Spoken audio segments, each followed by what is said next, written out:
waɗanda suka tsananta Annabi Muhammad sallallahu alaihi wasallam a bayyane a fili farkon da'awar musulunci. Akwai Abu Lahab wato baffansa, akwai kuma Abu Jahil, sai Walid ibn Mughira da Uqbatu ibn Abu Mu'aidi da sauransu. Masana tarihi sun rawaito cewa akwai wata rana da Uqbatu ibn Abu Mu'aidi da rana ya taho ta bayan ma'aiki sallallahu alaihi wasallam ya shaƙe shi. Shaƙewa irin mai tsanani. Aka rasa wanda zai kawo ɗauki har sai da Sayyidina Abubakar Sadiq Allah ya ƙara masa yadda ya je ture Uqbatu ibn Abu Mu'aidi, wanda masana tarihi suka rawaito cewa har sai da ya faɗi ƙasa sakamakon ture shi da Sayyidina Abubakar Sadiq ya yi.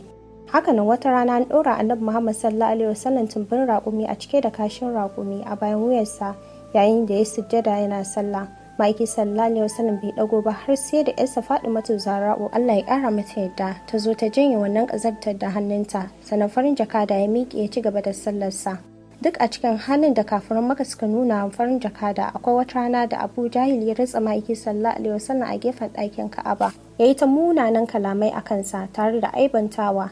Labari ya kai wa babbansa jarumi Hamza ibn Abdul Muttalib. Hankalinsa ya tashi, maransa ya ɓaci, ya je inda Abu Jahil yake ya fuskance shi, ya masa ba daɗi, wanda silar hakan ne ya sa ya musulunta. A haka dai ɗaya bayan ɗaya aka ringa samun muhimman mutane kuma jarumai suna shigowa addinin musulunci, irin su Umar bin Khattab da dai sauransu. Kuma musulunta irin waɗannan mutanen muhimmai sai ya kawo canji mai amfani wajen ci gaba da yaɗa addinin musulunci, wanda hakan ya matuƙar tada hankalin kafiran Makka.